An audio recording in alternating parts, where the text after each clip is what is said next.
A vow of secrecy by the Catholic Church finally unraveled more than 70 years later by a Seneca man who says DNA results prove he is the son of a priest. Quite a story. 7 News reporter Stephanie Bornman has the exclusive details.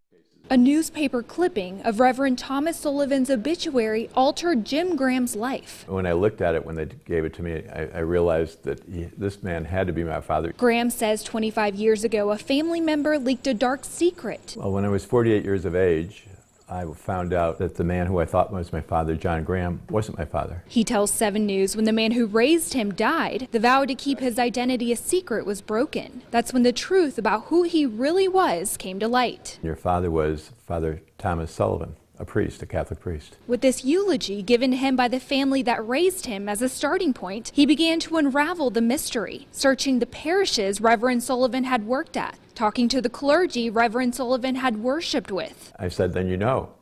He said, "Yeah, I know." I said, "How do you know?" He said, "You look just like him."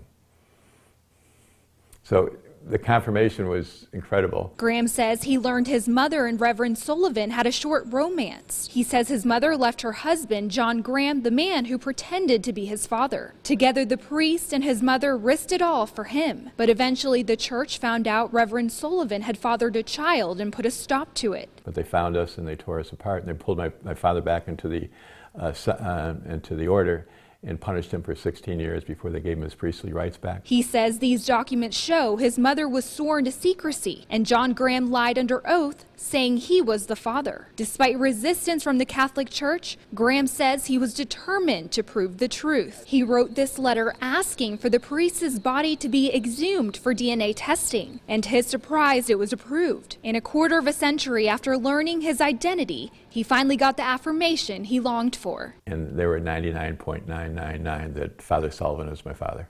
In Seneca, Stephanie Bornman, 7 News.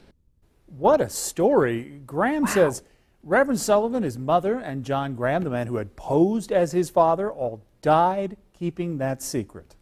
Incredible. He says that the ultimate closure would be if the Catholic Church would admit the truth, because through this experience, he says he's met many other people who say they also were fathered by a priest. Ahead on 7 News.